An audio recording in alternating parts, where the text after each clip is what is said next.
The Arctic, as we know it, as I knew it back in '77, is a completely different place.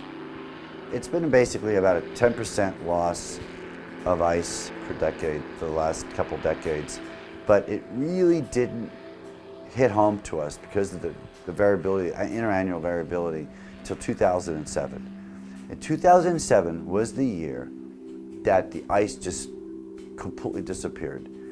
That summer, we were working in the Eastern Beaufort. We were out at Katovik. We were in the Eastern Beaufort, and there was a tremendously different summer. I've never seen anything quite like it. No ice anywhere.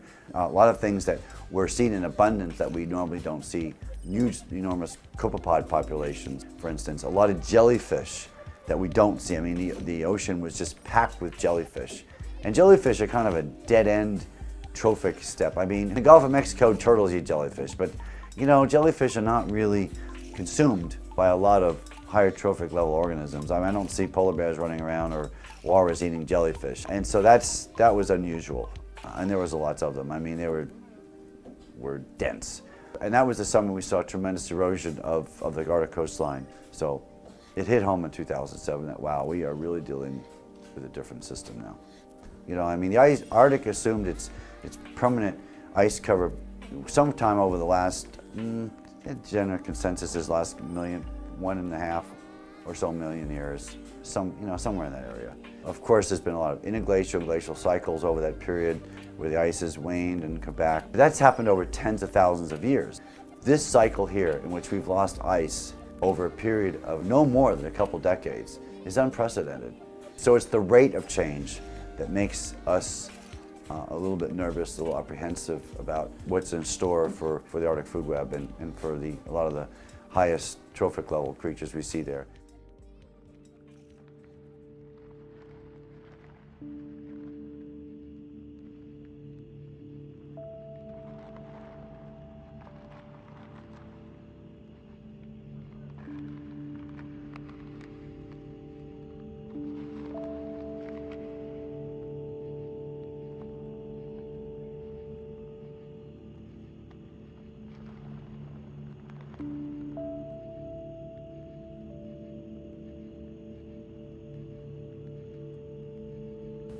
The Inupiats are accustomed to going out in their boats and fishing. They do it all summer long, and their boats are not designed for big waves, and because they don't normally see big waves. And a family went out and went fishing, and we're gone for a while. And I remember being on the beach at Katovik with a local native who was butchering a bearded seal they had just killed. And I was talking to him about the bearded seal. I wanted to see the stomach contents, what have you. And all of a sudden, his cell phone rang. And he talked for a few minutes in Inupiaq. I didn't understand what he was saying. And then he just left. He left the ulu there. He left the walrus. I mean, the bearded seal there. Didn't say a word and just took off. And I was left standing there going, what's going on? I mean, I didn't understand. It was a few hours later when we saw the whole town, things moving very quickly in the town, boats being mobilized and pushed into the water and people running everywhere, that we found out that at the moment he had received that phone call, a boat had come back with only part of the family had left a week earlier or several days earlier, and that was the mom, one of the boys. And she had quite a story to tell in which they had been on a barrier island, they had been in a spit, they had been camping out, the boat was anchored, and the wind came up. And they were just getting ready to have dinner and they just finished fishing for the day. And the wind came up and the seas came up. And all of a sudden, the island that they never normally see inundated with water in the summertime, all of a sudden it was awash with water, and the boat, which had been anchored nearby, all of a sudden broke its anchor and started drifting away. And so the father started running after the boat through the water, and his 15-year-old son following him. And the boat got into deeper and deeper water as the wind and waves pushed it off the shoal, and they both were swimming for it, and in the process of swimming for it, they both drowned.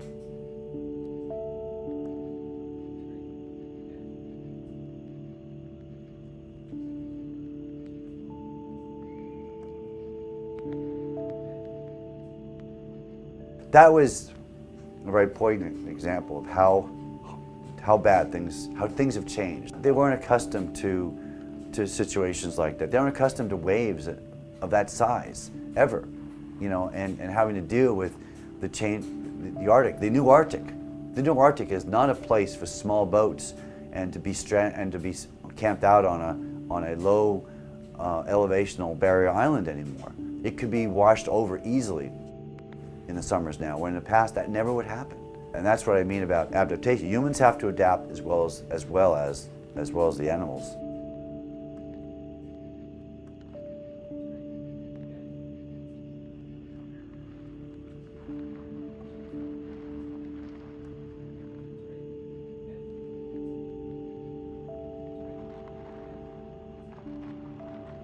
The predictions for an ice-free Arctic have ranged from 20, in the literature have ranged from recent literature, 2050 to 2100, and with some papers saying 2025, year 2025. But there are I have other colleagues who are convinced, and I believe them, that we're going to see an ice-free Arctic probably by 2020. Maybe it could happen in the next 5 years, because of the positive feedbacks between loss of ice, absorption of long-wave radiation by a black surface. So once you melt the ice, once you lose ice and lose that albedo, which is reflecting long-wave radiation back into the atmosphere, now you have a dark surface that's absorbing heat. It's just like on a hot day in Texas, you're walking down the street in bare feet, you're gonna walk on the white line, which is reflecting heat back.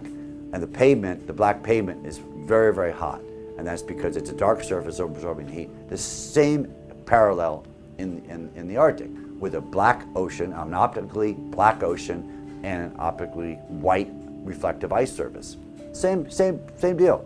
And so when you melt a little bit of ice, you are adding that much more heat to the ocean.